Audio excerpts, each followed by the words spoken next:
देखिए स्टूडेंट्स, यहां पर एक क्वेश्चन कहा गया है। क्वेश्चन में कहा गया है कि एक बुलेट है जिसका मास दे रखा है 0.012 किलोग्राम, हॉरिजॉन्टल स्पीड से आती है 70 मीटर पर सेकंड से। एक वुडन ब्लॉक जिसका मास दे रखा है 0.4 kg, उससे टकराती है, ठीक है, जिसको अटैच किया गया है किसी वायर की मदद से। अब होता क्या है, जैसे टकराती है उसके अंदर जाती है और रेस्ट पर आ जाती है। रेस्ट पर आने के बाद वो कुछ हाइट पर जाती है, तो आपको बताना है कि कितनी हाइट तक ये ब्लॉक गया है और आपको बताना है कितना अमाउंट ऑफ एनर्जी हीट के फॉर्म में प्रोड्यूस हुआ है। देखिए, जब भी हम ये जानते हैं कि जब भी ब्लॉक पर बुलेट फायर होती है और साथ साथ चलने लगती है, टकराने के बाद साथ साथ चलने लगती है, तो ऐसे कोलिजन कौन सा कोलिजन कहते हैं? हम ऐसे कोलिजन को परफेक्टली इनइलास्टिक कोलिजन कहते हैं। तो परफेक्टली इनइलास्टिक कोलिजन के लिए ये प्रॉब्लम, चाहे कोई भी टाइप का कोलिजन आप सॉल्व करो, मोमेंटम कंजर्व रहता है और एनर्जी कंजर्व की हम बात कर सकते हैं टोटल मैकेनिकल एनर्जी की कंडीशन को चेक करके। तो चलिए बोर्ड पर और समझिए किसे इसे सॉल्व। देखिए स्टूडेंट, यहां पर क्या कहा गया है, यहां पर कहा गया है कि बुलेट आई, ठीक है, इसका मास, बुलेट का मास mb, मास ऑफ ब्लॉक जो है कैपिटल M है। अब टकराने से पहले का सीन है, टकराने से पहले ब्लॉक तो रेस्ट पर था, ठीक है, बाद में क्या हुआ, टकराने के बाद ब्लॉक इस कंडीशन में जाएगा। बुलेट और ब्लॉक दोनों साथ में हो गए, क्योंकि ब्लॉक बोला गया कि बुलेट रेस्ट पर आ गई है। जब बुलेट और ब्लॉक दोनों साथ में हो गए तो उनका mass capital M plus small m हो चुका है। अब ये साथ साथ मोशन करने लगे, टॉप मोस्ट पोजीशन पे गए, हाइट h है आपके पास। जब यहां पर गया तो ये ऑब्जेक्ट किस पर आ गया, तो ये ऑब्जेक्ट रेस्ट पर आ गया। अच्छा, रेस्ट पर आ गया मतलब फाइनल वेलोसिटी क्या हो गई, तो रेस्ट पर आया, फाइनल वेलोसिटी आपके पास में 0 हो गई। अब ऐसी स्थिति में यहां पर h हाइट है, मास ऑफ बुलेट है, वेलोसिटी ऑफ बुलेट है, मास ऑफ ब्लॉक दे रखा है। देखिए, जब भी टकराने के बाद दोनों साथ साथ चलते हैं ना, तो कौन सा कोलिजन होता है? जब भी टकराने के बाद दोनों साथ साथ चलते हैं तो उसे परफेक्टली इनइलास्टिक कोलिजन कहा जाता है। For all type of collision, initial momentum that is equal to final momentum. तो टकराने से पहले मोमेंटम के बारे में बात करते हैं। तो टकराने से पहले मास of bullet mb, velocity of bullet vb, mass of block तो है ही, प्लस रेस्ट पर आपके पास में था। टकराने के बाद क्या हुआ, दोनों साथ साथ चलने लगे, मास ऑफ ब्लॉक और मास ऑफ बुलेट, और उनकी कॉमन वेलोसिटी आ गई यहां पर vc। ये रहा vc मतलब कॉमन वेलोसिटी। तो मास of bullet, velocity of bullet, mass of block plus mass of bullet, common velocity की हम बात करें तो आइए कॉमन वेलोसिटी को ऐसे लिखा गया, mb vb divide by mass of block plus mass of small bullet. अब क्या हुआ स्टूडेंट, ये वेलोसिटी एक्वायर होने के कारण ये सिस्टम ऊपर की तरफ गया, जाता गया, एक हाइट पे जाकर रुक गया, एक सर्टेन एंगल बना जहां पर जाकर रुक गया। अच्छा, रुका मतलब रेस्ट पर आ गया, और रुका मतलब रेस्ट पर आ गया, मतलब एक ऐसी पोजीशन पर वेलोसिटी दोनों की कॉमन क्या हो गई, 0 हो गई। अब देखिए, हम कहते हैं conservation of mechanical energy principal कब अप्लाई होता है, कब अप्लाई नहीं होता है। तो देखिए, पहले चेक कीजिए कि नॉन कंजर्वेटिव फोर्सेस मतलब फ्रिक्शन है क्या इस क्वेश्चन में, work done by friction, friction है क्या नॉन कंजर्वेटिव फोर्सेस, तो आप देखेंगे सर फ्रिक्शन तो नहीं है। अब आप चेक कीजिए टेंशन है क्या, तो हाँ बोलेंगे सर टेंशन है, लेकिन टेंशन का वर्क डन कैसा है, तो ये भी चेक कीजिए। मैंने वेक्टर के स्टार्टिंग लेक्चर में बात भी डिस्कस की थी कि भाई ब्लॉक ऐसा जाएगा तो उसका डिस्प्लेसमेंट ऐसा होगा। तो किसी भी पॉइंट पर या किसी भी टाइम पर एंगल, टेंशन और डिस्प्लेसमेंट का एंगल आपके पास में 90 डिग्री है, और जब भी टेंशन और डिस्प्लेसमेंट का एंगल 90 डिग्री होगा, बराबर है फोर्स का, तो वर्क डन बाय टेंशन 0 होगा, भाई वर्क डन बाय नॉर्मल 0 है। तो जब भी ऐसा हो जाए क्या कि work done bye non conservative forces 0 हो जाए, वर्क डन बाय एक्सटर्नल कोई फोर्स है ही नहीं, और work done by other forces 0 हो जाए, तो हम ये बात जानते हैं कि हम conservation of mechanical energy principal लगा सकते हैं। तो हम ये कह सकते हैं कि दो सिचुएशन सेलेक्ट कर लो, एक सिचुएशन A और एक सिचुएशन B। तो total energy at A and total energy at B हम कह सकते हैं दोनों सेम होगी कंजर्वेशन ऑफ एनर्जी से। Now total energy at A, total energy at B, mechanical energy conservation principle. तो हम कह सकते हैं kinetic energy at A plus potential energy at A, kinetic energy at B plus potential energy at B, both will be equal. A को reference माना तो m plus mass of bullet, common velocity का square m plus small M G, height की value 0 है, mgh। और kinetic energy eight B की हम बात करें, if you talk about B पर, तो काइनेटिक एनर्जी मतलब रेस्ट पर आ गया आप लोग, हाफ एम इंटू 0 का स्क्वायर प्लस पोटेंशियल एनर्जी की बात करते हैं, let us talk about potential energy. So potential energy will be mgh। तो m क्या है, तो capital M plus small m into G into H. तो देखिए अगले स्टेप में क्या होता है, half capital M plus M B common velocity का square equal to capital M plus small M B G H. यहां से ये कैंसिलेशन होता है आपके पास में, तो h की वैल्यू क्या निकल कर आती है, कॉमन वेलोसिटी का स्क्वायर डिवाइडेड बाय 2g। अच्छा कॉमन वेलोसिटी कितनी है चेक करो, what is common velocity. So common velocity ये रही है आपके पास में, इसे निकाला जाएगा। देखिए आगे हमको क्या करना है, हमें कॉमन वेलोसिटी निकालना है। तो कॉमन वेलोसिटी में mass of bullet put up किया, velocity of bullet 70, mass of block और velocity mass of bullet plus mass of block दोनों को ऐड किया तो 12 7 जा 84 0.84 0.412 हो जाएगा। सॉल्व करेंगे तो 2.038 आता है। अच्छा 2.308 को आप राउंड ऑफ करके भी लिखोगे ना तो 2.04 लिखा जा सकता है। अब ये तो आ गया आपके पास में कॉमन वेलोसिटी, ठीक है। अब इस कॉमन वेलोसिटी की वैल्यू को आप यहां पुट अप करते हो, इसका स्क्वायर करोगे 4.2576 मिलेगा, 2 मल्टीप्लाई बाय 9.8 19.6 मिलेगा। अच्छा टोटल डिवाइड करके सॉल्व कर जब आप करते हैं तो 0.2172 मीटर मिलता है। अच्छा 1 मीटर को क्या लिख सकते हैं, तो 1 metre can be written 100 centimetre. 100 centimetre लिखा गया, 100 से मल्टीप्लाई हुआ तो आंसर 21.72 आता है। तो ये तो आ गई हाइट।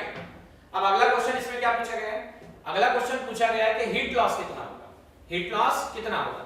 तो देखो स्टूडेंट हीट लॉस का सिंपल सा कांसेप्ट है भाई, इनिशियली आया, ठीक है, ब्लॉक से टकराया, वापस सुनना, बुलेट क्या हुआ, इनिशियली आया, ब्लॉक से टकराया, टकरा के साथ में गया, तो जब टकराया तो हीट डेवलप हुई, साउंड डेवलप हुआ।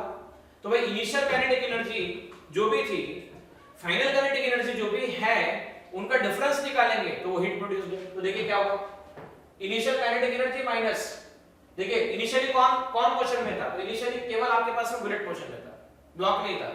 तो मास of bullet velocity of bullet minus mass common mass velocity common velocity, bullet का मास बुलेट की वेलोसिटी मास ब्लॉक का मास और ब्लॉक की वेलोसिटी, बुलेट का मास कॉमन वेलोसिटी का स्क्वायर।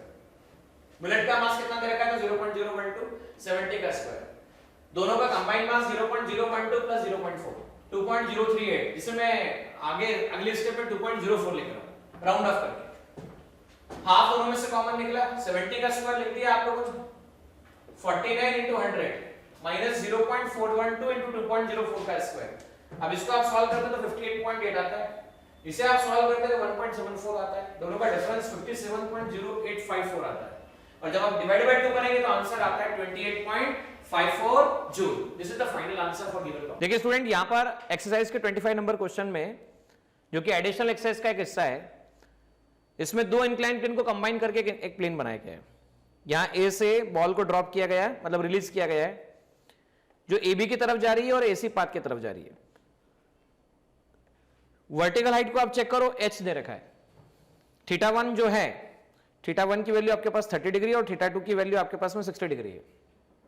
तो आपको क्या बताना है, आपको बताना है कि जब ये जमीन पे पहुंचेंगे तब इनकी वेलोसिटी कितनी होगी और इनको पहुंचने में टाइम किस तरह से लगेगा। देखिए एक बात तो आप और हम जानते हैं, जब ऑब्जेक्ट स्लाइड कर रहे हैं तो डेफिनेटली नीचे आने का कारण क्या है, तो नीचे आने का कारण है ग्रेविटेशनल पुल जो कि उन्हें खींच रहा है। तो हम ये चेक करेंगे क्या फ्रिक्शन है, वक्डन का नॉर्मल कितना है, वक्डन बाय नॉर्मल कितना है, और एक्सटर्नल फोर्स कोई लग रहा है क्या। अगर ये सब चीजें नहीं लग रही है तो कंजर्वेशन ऑफ एनर्जी लग सकता है, और वो कंजर्वेशन ऑफ मैकेनिकल एनर्जी लग सकता है। तो चलिए बोर्ड की तरफ और देखिए किस तरह सॉल्व किया जाए। देखिए यहां पर क्या बोला गया है, दोनों को रिलीज किया गया है, ठीक है। तो जब ए से बी पर पहुंचेगा और ए से सी पर पहुंचेगा तो आपको वेलोसिटी के बारे में जानकारी देना है। तो भाई वेलोसिटी के बारे में जानकारी देते वक्त आप और हम ये बात जानते हैं, इसको दो तरीके से किया जा सकता है। पहला तरीका है न्यूटन लॉज ऑफ मोशन में, मैकेनिक्स में और काइनेमेटिक्स को कंबाइन करके, इंक्लाइन प्लेन वाला कंसेप्ट लगा के, और दूसरा तरीका है कंजर्वेशन ऑफ एनर्जी करके। तो हम दोनों से सॉल्व करके देखेंगे, ठीक है। तो दोनों तरीके से सॉल्व करने से आपको समझ में आएगा इजी तरीका कौन सा है और आप कंपेयर कर पाएंगे। तो देखो यहां पर क्या है, ये 30 डिग्री है। मान लीजिए जब भी किसी इंक्लाइन प्लेन पर किसी भी ऑब्जेक्ट को मूव करवाया जाता है या रिलीज किया जाता है, तो हम ये बात सीख चुके हैं पहले भी, कि एम मास के किसी भी ऑब्जेक्ट को इंक्लाइन प्लेन पर रिलीज करने पर एक्सेलरेशन की वैल्यू जी साइन थीटा होता है, और जब भी रिलीज वर्ड बोला जाए तो यू इक्वल टू 0 होता है। तो पहले मैं बता रहा हूं आपको मैकेनिक्स में न्यूटन लॉज ऑफ मोशन और काइनेमेटिक्स का मिक्सचर, और बाद में कंजर्वेशन ऑफ एनर्जी। देखिए ए से यहां पर गया तो distance covered by A to B कैसे निकाला जाएगा? भाई वर्टिकल हाइट एच है, ये ए है और ये बी है, ये सी है, मैं मान लेता हूं डी है, तो आपको डी चाहिए, ए बी चाहिए। तो देखिए ए बी चाहिए मतलब साइन थीटा मतलब sine 30 degree perpendicular upon hypotenuse S A B. तो साइन 30 1/2 आता है, तो H upon S A B आ जाएगा, तो एस ए बी h/2 आ जाएगा वर्टिकल हाइट के टर्म में। इनिशियल वेलोसिटी 0 बोला जाएगा, एक्सेलरेशन बोला जाएगा जी साइन थीटा, तो जी साइन 30 डिग्री, तो इसे g/2 लिखा जा सकता है। ओके स्टूडेंट्स, अब आइए हमें वेलोसिटी निकालना है जब बॉटम पे पहुंचेगा, तो v² इक्वल टू बी पर पहुंचेगा जब ए से निकला us² twice acceleration A B plane के लिए और displacement from A to B, तो वेलोसिटी एट b², ये आ गया आपके पास में 0 का square. Now twice A acceleration g/2, distance A to B h/2, तो 2 से 2 कैंसिल आ गया आपके पास में। वीबी की वैल्यू आती है अंडर रूट GH/2, इसे ऐसा देखा जा सकता है। एक बार फिर देख लीजिए, हाइट आपके पास कितना आ चुका है, चेक कर लेते हैं एक बार। Sine 30 1/2, S A B 2h, तो एस ए बी 2h होगा, नॉट h/2, 2h होगा आपके पास में, ये 2h है, तो एस ए बी आपके पास में 2h है, तो ये आपके पास वेलोसिटी एट बी ये √2gh निकल कर आती है। ठीक है ना स्टूडेंट? अब दूसरा इंक्लाइन प्लेन चेक करो, ये रहा इंक्लाइन प्लेन। अब इस इंक्लाइन प्लेन में, सेकंड इंक्लाइन प्लेन में जब ऑब्जेक्ट ऐसा जा रहा है,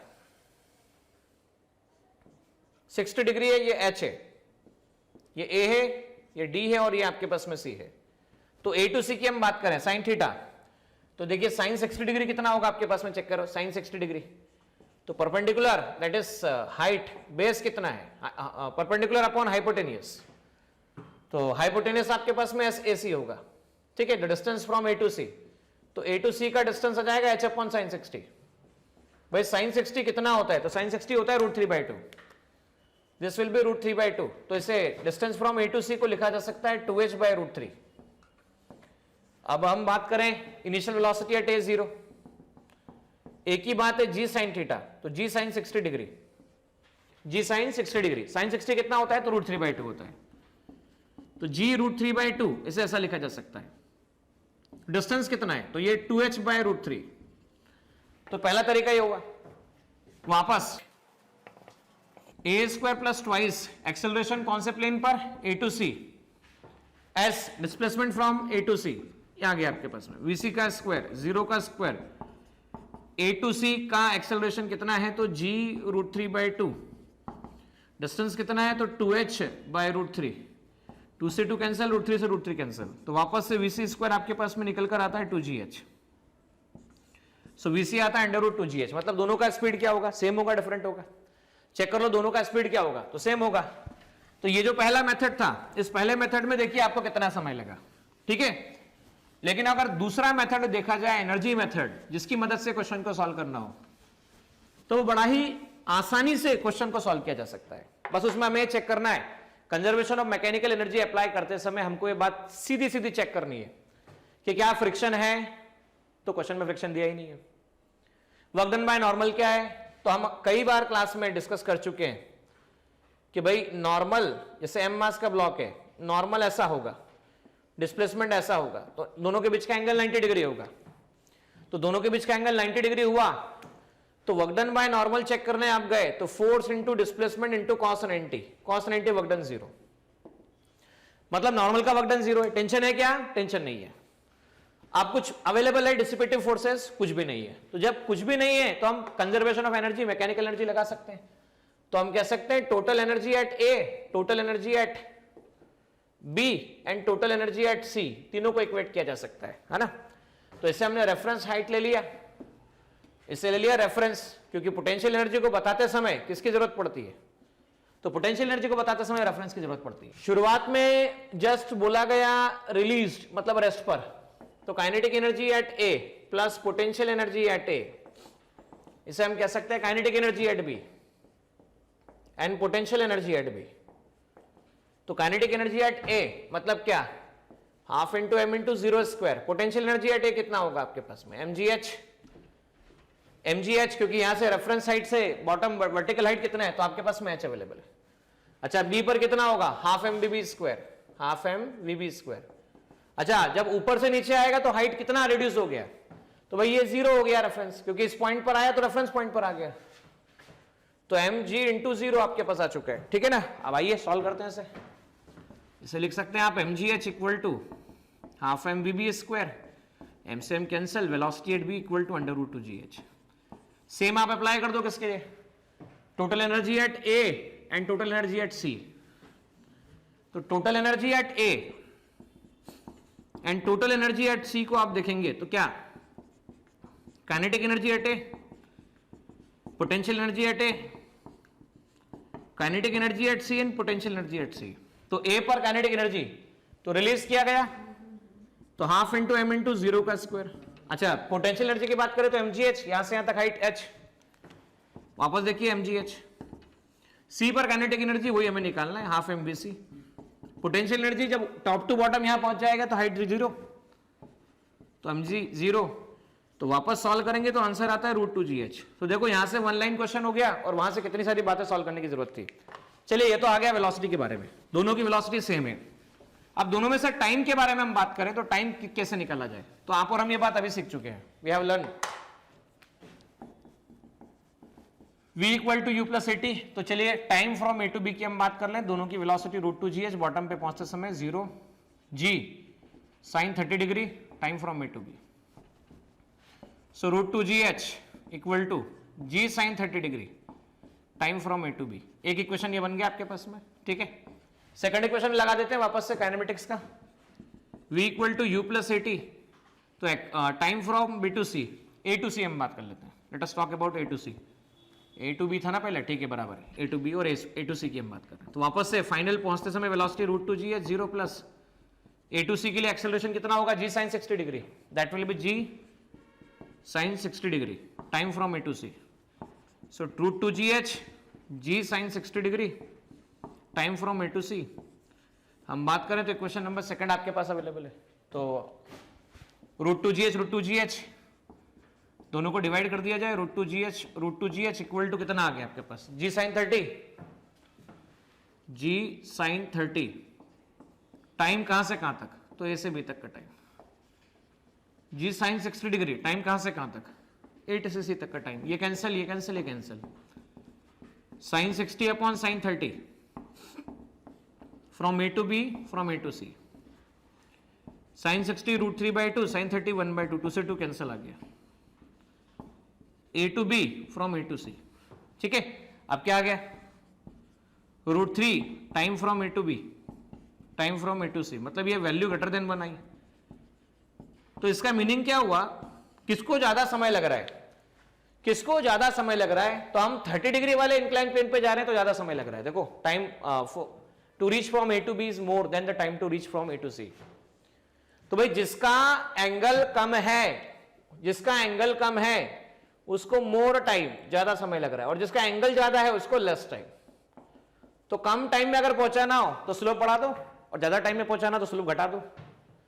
तो इससे हम टाइम को कंपेयर कर सकते हैं। स्टूडेंट्स बड़ा ही इंटरेस्टिंग क्वेश्चन है ये, एक्सरसाइज का 26 एडिशनल एक्सरसाइज का। कई बच्चे इस क्वेश्चन को देख के काफी ऐसा लगता है कि भाई बहुत बड़ा क्वेश्चन है। वापस से कह रहा हूं, एक ही ब्रह्मास्त्र है और ब्रह्मास्त्र बता चुका हूं वर्क एनर्जी थ्योरम है, लगा डालो, चला डालो, आंसर निकाल लो, क्योंकि ब्रह्मास्त्र से कुछ भी सॉल्व होगा और उससे ये भी सॉल्व होने वाला है। क्वेश्चन इतना खूबसूरत है, इसमें ऐसा बोला गया है, देखो 1 kg का ब्लॉक है, ये नीचे सरकता है, जब ये नीचे सरकता है तो सरका के किसको ले जाएगा, तो स्प्रिंग को खींचेगा। अरे भाई ये सरकेगा तो स्प्रिंग चलेगी, स्प्रिंग चलेगी और बाद में जाके रुक गया। तो बोला है कि जब ये एक्सटेंशन 10 सेंटीमीटर हो तब बताओ कोफिशिएंट ऑफ काइनेटिक फ्रिक्शन कितना दे रखा है। तो भाई हम ये बात जानते हैं, ब्रह्मास्त्र क्या कहता है, ब्रह्मास्त्र कहता है कि change in kinetic energy equal to work done by all type of forces. तो ऑल टाइप ऑफ फोर्सेस में कौन कौन से फोर्सेस चेक कर लो भाई। ग्रेविटी तो जब तक रहोगे तब तक ग्रेविटी रहना ही रहना है, तो यहां पे भी ग्रेविटी है, बराबर है, स्प्रिंग फोर्स भी है, उसके बाद फ्रिक्शन भी है और नॉर्मल भी है, 4 तो चीजें मिल गई। टेंशन देखा जाए तो टेंशन भी है, पर हालांकि मैं टेंशन को सजेस्ट नहीं करूंगा क्योंकि स्प्रिंग फोर्स के हिसाब से हम उस प्रॉब्लम को सॉल्व कर पाएंगे, तो क्योंकि दोनों एंड है आपके पास में, तो टेंशन कैंसिल हो जाएगा। चलो बोर्ड पे चलो और सीखो किस तरह से आंसर होगा। देखिए स्टूडेंट यहां पर क्या बोला गया है, पहला तो वर्ड बोला गया रिलीज किया गया। जब भी बोला जाए रिलीज किया जाए तो इनिशियल वेलोसिटी 0। जैसे ही रिलीज किया गया तो क्या होगा, 1g नीचे शिफ्ट होगा, ये 1g नीचे शिफ्ट हुआ मान लो, ठीक है, 1 किलोग्राम। अब ये शिफ्ट हुआ मान लो x से, तो ये पहले मीन पोजीशन पे था, खींचा चला आया, भाई मीन पोजीशन पे था, आराम से था, रिलैक्स था, खींच दिया गया, एक्सटेंशन हो गया। तो देखो बच्चों, मीन पोजीशन पे अगर मान लीजिए एम मास ब्लॉक का रखा जाए और खींचा जाए, तो वर्क डन बाय स्प्रिंग का जो फॉर्मूला निकल कर आता है, जो कि मैं पहले बता चुका हूं, हाफ के xi square minus xf square होता है। xi मतलब इनिशियल कंडीशन जहां पे भी वो है, xf मतलब जहां पे भी फाइनली आप ले जाते हो। तो बात कैसी है, मान लो इनिशियली मीन पर है और आप एक्सटेंशन करके ले गए, मीन से एक्सटेंशन, तो इनिशियली मीन पर है, खींच के ले गए इधर की तरफ, एक्सटेंशन किया प्लस x, हाफ के इनिशियली 0 माइनस एक्सटेंशन, तो देखिए 0 प्लस x का होल स्क्वायर, तो work done by spring negative होता है। मतलब मीन पोजीशन से जब भी एक्सटेंशन होता है, मीन पोजीशन से जब भी एक्सटेंशन होता है तो क्या होता है, तब work done by spring negative होता है। पर अगर सोचिए ऐसा हो जाए कि आपने इसको ऑलरेडी पहले कंप्रेस करके रखा हुआ है, कंप्रेस करके आप मीन ले जाए, कंप्रेस करके छोड़े और मीन जाए, मतलब पहले कंप्रेशन के स्टेज में हो और बाद में मीन पे जाए, तो कंप्रेशन की स्टेज में मतलब मीन पोजीशन से लेफ्ट साइड है तो माइनस एक्स, फाइनली कहां गया, मीन पोजीशन पे गया, तो कंप्रेशन से मीन पर गया मतलब रिलैक्स कंडीशन में गया, मीन बोलूंगा तो रिलैक्स कंडीशन में गया, तो ये आ जाएगा work done by spring half के एक्स स्क्वायर होगा। अच्छा, ऐसा कभी कभी ऐसा भी होता है ना, क्या कि डायरेक्ट कंप्रेशन से पूरा एक्सटेंशन की बात कर लो, तो कंप्रेशन से एक्सटेंशन मतलब क्या भाई, यहां से पूरी स्टडी यहां तक कर लो, तो यहां से कंप्रेशन से एक्सटेंशन गया मतलब प्लस एक्स कर दो, अगर ये प्लस एक्स कर दिया तो हाफ के x square minus x square, तो वर्क डन बाय स्प्रिंग 0 होगा। वर्क डन बाय स्प्रिंग क्या होगा, 0 होगा। तो भाई कंप्रेशन से एक्सटेंशन हो, एक्सटेंशन से कंप्रेशन हो, work done by spring 0, relax से एक्सटेंशन हो, work done by spring negative, compression से रिलैक्स हो, work done by spring positive. तो ये तीनों बातें ध्यान रखिएगा और इसी की मदद से हम आगे यहां प्रॉब्लम सॉल्व करेंगे। देखिए, change in kinetic energy work done by all type of forces, तो आइए थोड़ा समझते हैं इस बात को, देखते हैं स्टेटमेंट कैसा बनेगा। तो work done by all type of forces, change in kinetic energy final minus initial. अच्छा, एक्सटेंशन होके बाद में जाके भी रुका, बाद में जाके भी क्या हुआ, रुका, रुका मतलब रेस्ट पर आया, तो हाफ इंटू एम इंटू 0 का स्क्वायर, और शुरुआत में रिलीज किया गया मतलब 0 का स्क्वायर, तो work done by all type of forces will be 0। तो अब यहां पे देखो कंजर्वेटिव, नॉन कंजर्वेटिव और अदर, तो समझना कंजर्वेटिव में क्या क्या आता है। तो कंजर्वेटिव में आते हैं ग्रेविटेशनल फोर्स, स्प्रिंग फोर्स और इलेक्ट्रोस्टैटिक फोर्स, ठीक है। तो यहां पे चेक करो कौन कौन से फोर्स है, तो यहां पे 2 फोर्स तो मिल गए, ग्रेविटी भी है, स्प्रिंग भी है, तो यहां पे लिख दिया work done by gravity, work done by spring, non conservative में फ्रिक्शन है तो वर्क डन बाय फ्रिक्शन। अच्छा, अदर में क्या क्या आता है, तो अदर में नॉर्मल टेंशन आता है, अदर में नॉर्मल और टेंशन आता है बच्चों। तो वर्क डन बाय नॉर्मल कैसे निकालोगे, तो मैं बता चुका हूं इंक्लाइन प्लेन पे पहले भी कि भाई एम मास का ऑब्जेक्ट ये नॉर्मल है और ऐसा डिस्प्लेस हुआ तो एंगल 90 डिग्री बनता है, और जब भी एंगल 90 डिग्री होता है तो वर्क डन बाय नॉर्मल और वर्क डन बाय टेंशन, तो नॉर्मल का वर्क डन 0 होगा।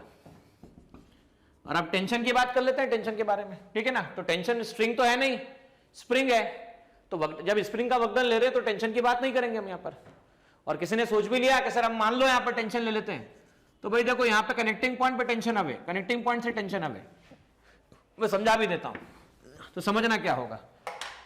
बात ऐसी होगी कि जब एक्सटेंशन होगा तो टेंशन इधर, एक्स इधर, इधर एक्सटेंशन होगा तो टेंशन इधर, एक्स इधर, समझना। दोनों के बीच में एंगल कितना है, तो 180 डिग्री एंगल है, दोनों के बीच में एंगल कितना है, 0 है, तो plus T x work done, force into displacement cos theta, अरे भाई force into displacement into cos theta, तो फोर्स कितना टी, डिस्प्लेसमेंट कितना एक्स, कॉस 0 कितना +1, ठीक है, तो प्लस टी एक्स आ गया।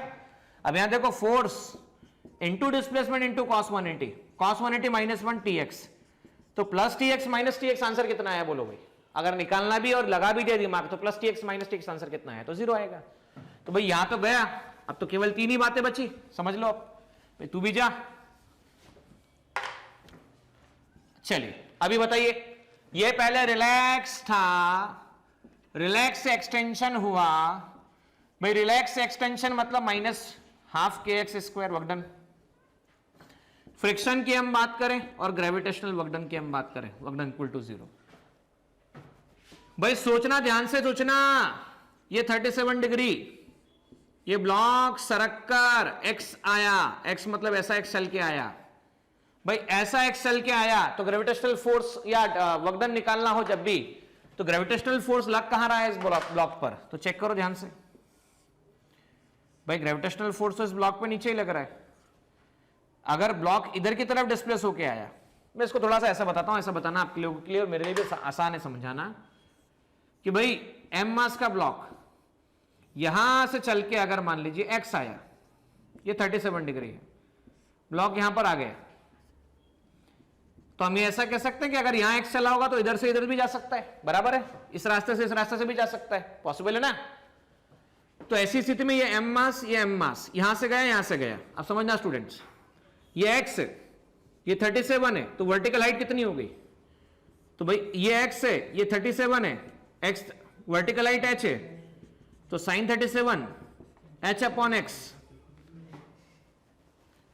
तो h इक्वल टू आ गया sin 37 मतलब 3/5 इंटू एक्स, तो वर्टिकल हाइट आ गई 3/5 इंटू एक्स। तो ब्लॉक भाई कितने नीचे आया, h नीचे आया, h नीचे आया, बराबर, तो x चला तो h नीचे आएगा, h नीचे आएगा, यहां पर देखो और इधर की तरफ से जाएगा। तो मैं बता चुका हूं हॉरिजॉन्टल प्लेन पे जब भी ब्लॉक मोशन करता है, मतलब क्या हुआ, मतलब ऐसा हुआ कि इधर से गया, इधर से गया, तो भाई ब्लॉक को आप इधर से इधर पहले ऐसे ले जाओ, फिर इधर से इधर ले जाओ, तो जब आप इधर से इधर ले जाओगे तो mg और डिस्प्लेसमेंट इधर हो जाएगा, जो भी होगा डिस्प्लेसमेंट, तो इसका वर्क डन तो 0 आएगा, लेकिन इस केस में वर्क डन कितना आएगा, ये हो गया mg, ये हो गया h, दोनों एंगल कितना है 0 है, एंगल कितना है 0 है, तो mgh लिख देंगे हम cos 0। So work done by gravity क्या लिखा जा सकता है, प्लस mgh इक्वल टू 0। अब फ्रिक्शन की बात करते हैं, चलो भाई फ्रिक्शन समझना। मान लो अगर m मास का block, theta angle, point of contact अगर डाउन द प्लेन गया, पॉइंट ऑफ कांटेक्ट कैसा गया, डाउन द प्लेन गया, तो अगर point of contact down the plane गया तो फ्रिक्शन जाएगा up the plane, kinetic friction, displacement हुआ x, तो काइनेटिक फ्रिक्शन और डिस्प्लेसमेंट दोनों के बीच का एंगल 180 डिग्री है, तो वर्क डन बाय फ्रिक्शन कितना होगा, mod f mod x cos 180, तो माइनस एफ के इंटू एक्स, फ्रिक्शन होता है माइनस म्यू के इंटू एन, एन कितना है, तो mg cos 37, mg cos 37 into x, ठीक है ना। तो हम क्या लिख पाएंगे, -12kx² माइनस म्यू के mg cos 37 into x plus mg h को क्या लिख पाओगे 3/5 times of x should be 0। अब हर जगह चेक करो बच्चों क्या कॉमन निकल रहा है, पूरी इक्वेशन में चेक करो हर जगह पे क्या कॉमन निकल रहा है, तो मुझे तो x कॉमन निकलता हुआ दिख रहा है और नेगेटिव वाले उधर भेज देता हूं मैं, तो मैं लिख देता हूं kx/2 प्लस म्यू के mg cos 37, x हट गया ऐसे, x 0 तक चला गया, 3/5 mg ऐसा लिखा जा सकता है। तो k कितना है चेक करो, k 100 दे रखा है, 10 सेंटीमीटर है, एक्सटेंशन की वैल्यू 10 सेंटीमीटर दे रखी है, म्यू के निकालना है, मास है 1, g है 10, cos 37 3/5 4/5 cos 37, ठीक है, cos 37 4/5, ये आ चुका है 3/5, मास 1 इंटू 10, देखो क्या फर्क पड़ा भाई, 10 सेंटीमीटर को क्या लिखते हैं -2, म्यू के ये आ गया 2, ये आ गया 8, 2 6, ये आ गया 6, तो ये आ गया आपके पास में 5 प्लस 8 म्यू के इक्वल टू 6, सो 8 म्यू के इक्वल टू 6 माइनस 5, अच्छा 6 माइनस 5 क्या लिखोगे, तो 1 लिखोगे, तो म्यू के इक्वल टू आ गया 1/8, 1/8 को 0.125 लिखा जा सकता है, 1/8 को क्या लिखा जा सकता है 0.125, this is the final answer. तो एक बार फिर समझा देता हूं, वर्क एनर्जी थ्योरम लगा दो, work done by all type of forces calculate कर लो, work done by spring check कर लो, स्प्रिंग का केस डिस्कस कर लिया, फ्रिक्शन का नेगेटिव ही होता है, मैक्सिमम केसेस में आपको फ्रिक्शन का वर्क डन नेगेटिव मिलेगा, और work done by gravity path independent होता है, जो कि मैं पहले भी लेक्चर्स में बता चुका हूं, और किसी को और भी समझना हो तो वीडियो लेक्चर जाके जरूर देखें। देखिए स्टूडेंट्स, यहां पर question number 27 additional exercise chapter work for energy का क्वेश्चन, पेज नंबर 38 पे जाके देखें आप। बोल्ड दे रखा है एक मास 0.3 kg का, एलिवेटर की सीलिंग से छत से, जो कि एलिवेटर 7 मीटर पर सेकंड की यूनिफॉर्म स्पीड से जा रहा है, ये गिर जाता है। ये फ्लोर ऑफ एलिवेटर को टच करता है और रिबाउंड नहीं होता है। रिबाउंड नहीं होता मतलब आता है, टकराता है और वहीं रुक जाता है। रिबाउंड नहीं होता मतलब जंप नहीं होता है, वापस से रिटर्न नहीं आता है। और लेंथ ऑफ एलिवेटर जो दे रखा है आपको वो 3 मीटर दे रखा है। 3 मीटर लेंथ मतलब क्या, यहां से यहां तक जब नीचे गिरेगा तो हाइट जो है वो टकराने से पहले 3 मीटर कवर कर रहे हैं। तो हीट कितना प्रोड्यूस होगा, तो आपको पता है जब रिबाउंड नहीं हो रहा है तो सारी की सारी जो एनर्जी है वो किस फॉर्म में कन्वर्ट हो रही है, हीट के फॉर्म में। भाई टॉप मोस्ट पोजीशन से नीचे गिरा तो हम जानते हैं हाइट पर होता है तब इसके पास potential energy mgh, conversion kinetic energy, जाके गिरा मतलब टोटल के total conversion in heat energy. तो भाई जो भी टॉप मोस्ट पोजीशन पे था बराबर, टोटल एनर्जी क्या थी, पोटेंशियल एनर्जी। अब नीचे आया, कन्वर्ट किस में हुआ, काइनेटिक एनर्जी, क्योंकि जब कन्वर्ट हुआ काइनेटिक एनर्जी बराबर, तो वही काइनेटिक एनर्जी पोटेंशियल एनर्जी के इक्वल है, और वही काइनेटिक एनर्जी किस में कन्वर्ट हुई, टोटल हीट एनर्जी में। तो चलो बोर्ड पे और समझो इस बात। देखिए स्टूडेंट क्या हुआ यहां पर लिफ्ट कांस्टेंट वेलोसिटी से मोशन कर रहा है। मैं हमेशा कहता हूं जब भी कोई भी सिस्टम, कोई भी ऑब्जेक्ट मूविंग सिस्टम का पार्ट होता है तो सूडो फोर्स कांसेप्ट चेक कर लिया करो। ये चेकलिस्ट का काम है कि भाई जब भी कोई मूविंग सिस्टम का पार्ट हो, चलती हुई बस में बैठे हो, ट्रेन के अंदर बैठे हो, लिफ्ट के अंदर बैठे हो, एस्केलेटर पे खड़े हो, मूविंग कार के अंदर अवेलेबल हो, कोई भी मूविंग सिस्टम के अंदर कोई ऑब्जेक्ट अगर है तो चेक कर लो सूडो फोर्स लग रहा है क्या। तो पहले चेक करो वेलोसिटी कैसी है, कांस्टेंट है, तो rate of change of velocity is called acceleration. तो भाई कांस्टेंट का डिफरेंशिएशन कितना होगा, 0 होगा, तो एक्सेलरेशन कितना आएगा, 0। तो सूडो फोर्स कितना होगा, तो mass into acceleration, m into 0, so pseudo force will become 0, मतलब कोई सूडो फोर्स लगेगा ही नहीं। अब जब वो ऊपर से नीचे गिरा तो पोटेंशियल एनर्जी mgh किस में कन्वर्ट हुई, हीट एनर्जी में, क्योंकि भाई टकराया, वो रिबाउंड नहीं हुआ, वहीं के वहीं रह गया, तो ये हीट में एनर्जी में कन्वर्ट हुई। तो पोटेंशियल एनर्जी का फॉर्मूला mgh है, तो m कितना है आपके पास में, मास 0.3 दे रखा है ना, तो मास की वैल्यू 0. कितनी है चेक कर सकते हैं हम, 0.3 है, g 9.8 और हाइट कितना है आपके पास में, तो हाइट भी हम चेक कर ले तो 3 मीटर दे रखा है, 9, 0.9 इंटू 9.8, ठीक है ना, तो 9.8 इंटू 9, 882 मतलब 8.82 जूल। और यही आंसर अगर लिफ्ट रेस्ट पे भी रहता था तो चेंज नहीं होता था, क्योंकि आप और हम जानते हैं कि अगर लिफ्ट कांस्टेंट वेलोसिटी से या एलिवेटर कांस्टेंट वेलोसिटी से मूव करता है तो ये इनर्शियल फ्रेम की तरह काम कर रहा होता है।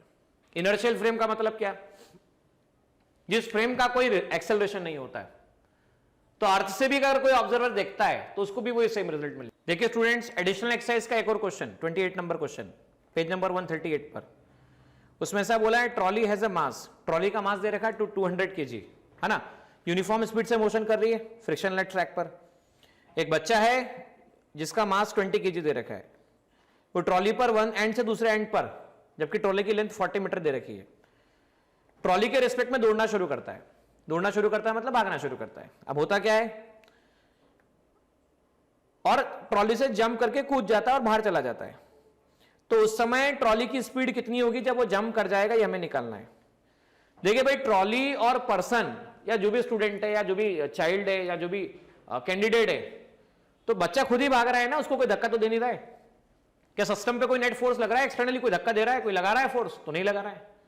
तो जब सिस्टम पे एक्सटर्नल फोर्स नहीं लग रहा होता है तो उसका मोमेंटम कांस्टेंट रहता है, कंजर्व रहता है। चलिए लगाते हैं हम लोग और उसी के हिसाब से सॉल्व। देखिए स्टूडेंट, यहां पर क्वेश्चन में क्या कहा गया है, ट्रॉली का मास गिवन है 200 kg, चाइल्ड का मास गिवन है 20 kg। भाई ट्रॉली को मैंने मान लिया लेफ्ट साइड जा रही है ट्रॉली, और कितना बोल रहा है 36 किलोमीटर पर आवर, और किलोमीटर पर आवर को लिखते हैं 5/18 मीटर पर सेकंड। तो वेलोसिटी, ट्रॉली जा कहां पे रही है भाई, ट्रॉली कहां ट्रेवल करेगी, पानी के अंदर तो नहीं, ट्रॉली जा रही है ग्राउंड के ऊपर, तो ट्रॉली की स्पीड ग्राउंड के रिस्पेक्ट में 10 मीटर पर सेकंड आ गई। अब बच्चा भागता हुआ जाता है, भागता जाता है और जंप मारता है। भाई जब जंप मारेगा बच्चा जाता हुआ, इधर जैसे ही जंप करेगा चाइल्ड, है ना, तो उसके जंप करने से ट्रॉली की स्पीड पे असर आएगा।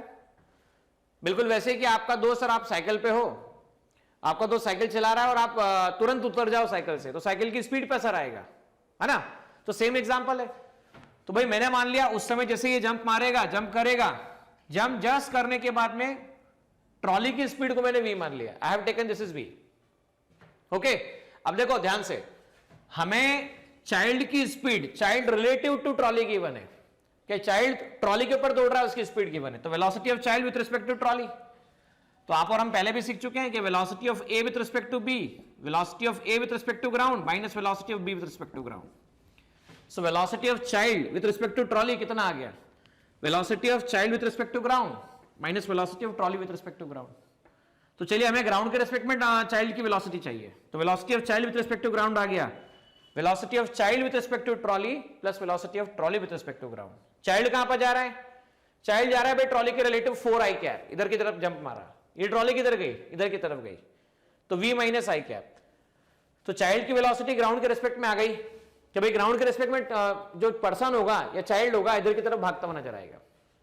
चलो लगा डालते हैं कंजर्वेशन प्रिंसिपल, क्योंकि इस पे कोई भी एक्सटर्नल फोर्स इस सिस्टम पे एक्ट नहीं हो रहा है, और अब जब भी कोई एक्सटर्नल फोर्स एक्ट नहीं होता है तो initial momentum of system that is equal to final momentum of system. थोड़ा ध्यान देना, ट्रॉली कहां जा रही है, लेफ्ट ओनली। इनिशियली ट्रॉली भी लेफ्ट जा रही थी, पर्सन भी उसके ऊपर भाग भी रहा था तो भी ट्रॉली के ऊपर ही था, तो अल्टीमेटली लेफ्ट जा रहा था, पूरा सिस्टम लेफ्ट जा रहा था। तो इनिशियल मोमेंटम मतलब टोटल मास, टोटल मास मतलब दोनों का मास, तो 200 प्लस 20 कितना हुआ, तो देखो 220 हुआ, इनटू बैक साइड जा रहा था 10, बैक साइड जा रहा है मतलब माइनस आई। फाइनल मोमेंटम, बच्चा जा रहा है आगे की तरफ और ट्रॉली जा रही है पीछे की तरफ, तो बच्चा इधर जंप किया चाइल्ड, तो mass of child 20, velocity child की कितनी है 4 माइनस v आई कैप। अच्छा ट्रॉली कहां गई, ट्रॉली लेफ्ट गई, क्योंकि बच्चा इधर की तरफ जंप है, ट्रॉली लेफ्ट जा रही है, तो लेफ्ट मतलब 200, उस समय कितना माना v माइनस आई कैप। तो अब यहां पर मल्टीप्लाई किया, आई हर जगह से गया, माइनस साइन अंदर लिया और रीअरेंज करने पर equation 228 divide by 22 that is 10.3 something answer इसका आता है। तो this is the final answer for given problem. देखिए स्टूडेंट्स, यहां पर एक बेहतरीन क्वेश्चन है, ये क्वेश्चन कई बार देख के ऐसा थोड़ा सा डर लगता है कि भाई ये क्वेश्चन कैसा है, लेकिन बहुत सिंपल क्वेश्चन है, 1 लाइन क्वेश्चन है, देख के ऐसा लगता है ये मतलब आपके पेशेंस की परीक्षा लेने वाला क्वेश्चन है, खतरनाक दिखता लेकिन 1 लाइन में आंसर। चलिए क्वेश्चन में क्या कहा गया, which of the following potential energy curve represent cannot be possible describe the elastic collision। Elastic collision किसमें पॉसिबल नहीं होता है आपको बताना है, टू बिलियर्ड्स बॉल के बारे में, जबकि r क्या है, दोनों के सेंटर के बीच का डिस्टेंस है। देखिए इलास्टिक कोलिजन का सीधा मतलब होता है बॉल का आना, टकराना, डिफॉर्म होना, रिफॉर्म होना, डिफॉर्म होना और रिफॉर्म होना। डिफॉर्म होना मतलब पास सरफेसेस थोड़ी बहुत चेंज हो जाना स्ट्रक्चर और सेंटर के डिस्टेंस कम होना, उसके बाद रिफॉर्म होना मतलब ओरिजिनल साइज गेन करना। एनर्जी लॉस से नहीं होता है, बराबर है ना। तो चलिए बोर्ड पे समझिए किस तरह से इसका आंसर आएगा। देखिए स्टूडेंट्स, यहां पर पोटेंशियल एनर्जी के कर्व गिवन है और उनमें से सिलेक्ट करना है कौन सा कर्व पॉसिबल है। देखो पहले तो कोलिजन नहीं हुआ, मतलब दोनों सेपरेट सेपरेट थे। अरे भाई जब इलास्टिक कोलिजन की डेफिनेशन में क्या बताया जाता है कि इलास्टिक कोलिजन एक ऐसा कोलिजन होता है जिसमें initial momentum, final momentum, initial kinetic energy that is equal to final kinetic energy. Ball आती है, टकराती है, कोलाइड होती है, डिफॉर्म होती है, डिफॉर्म होती है, रिफॉर्म होती है। डिफॉर्म होती है मतलब शेप चेंज होता है, बराबर, आती टकराती शेप चेंज होता है, फिर थोड़े समय में शेप वापस से ओरिजिनल गेन हो जाता है।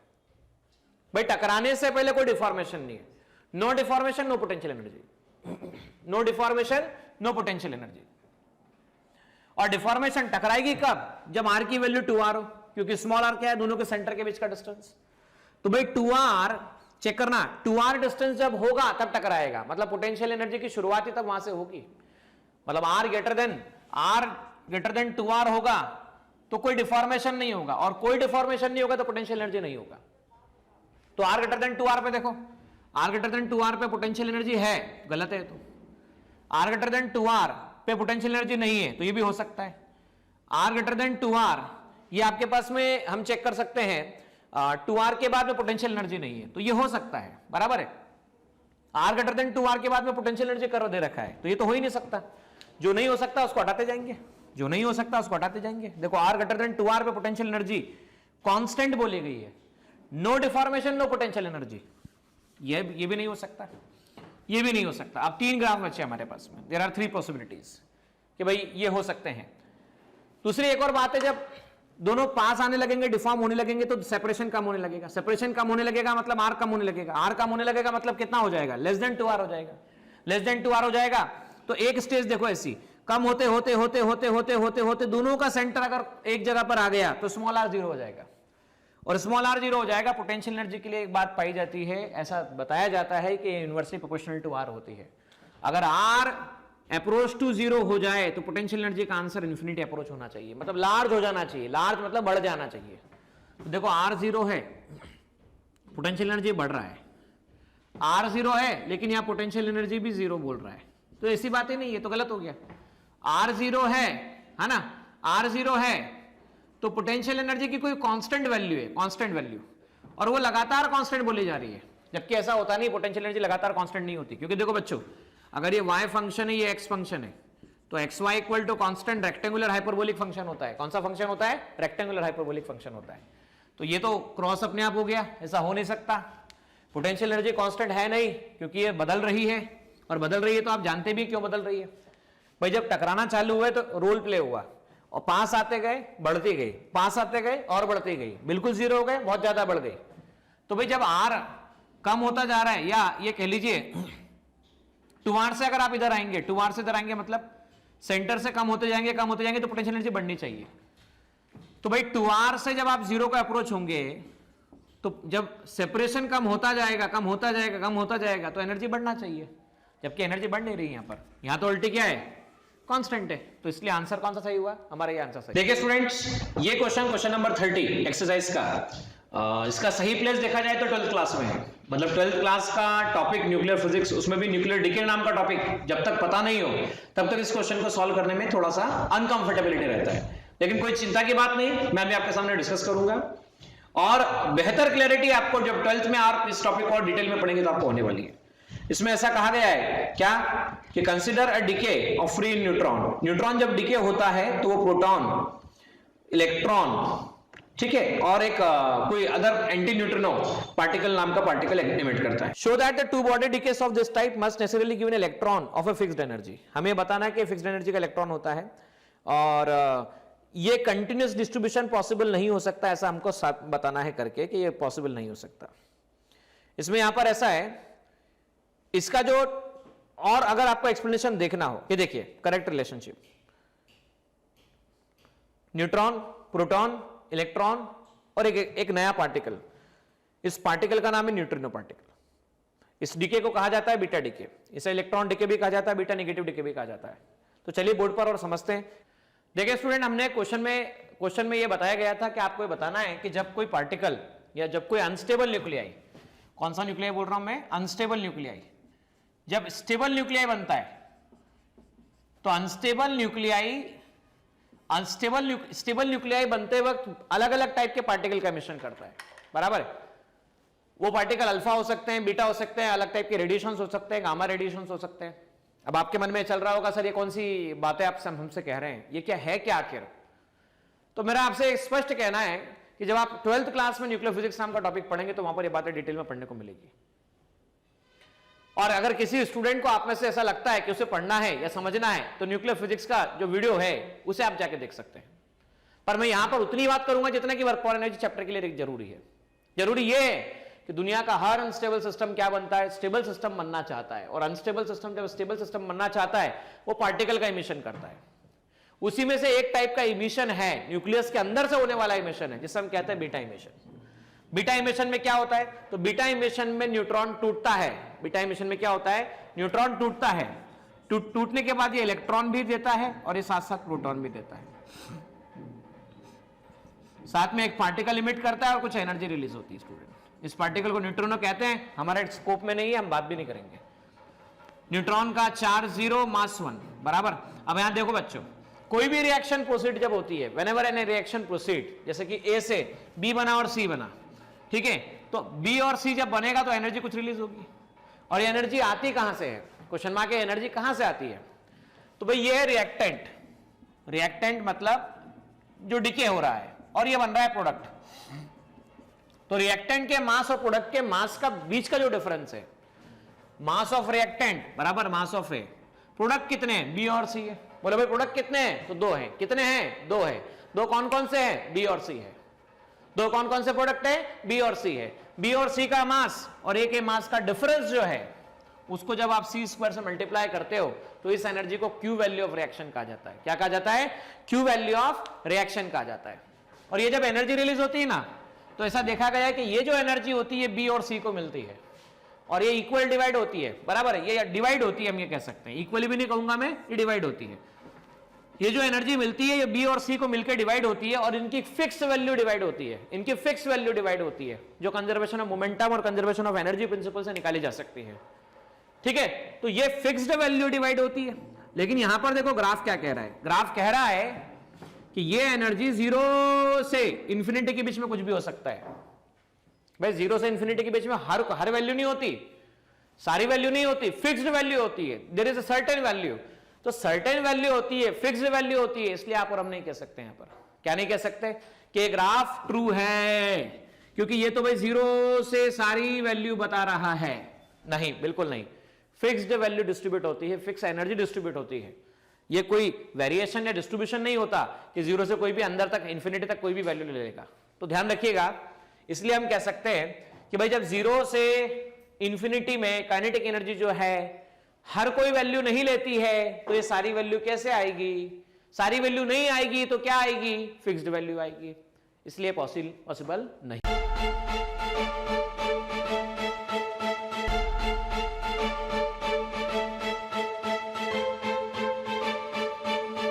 पुरोहित अकॅडमी, मेन ब्रांच प्रभात चौक, MJ कॉलेज रोड, लोकमान्य हॉस्पिटलच्या बाजूला, जळगाव आणि पांडे क्लासेस जवळ, बंधन बँके शेजारी, ट्रॅफिक गार्डनच्या समोर, जळगाव।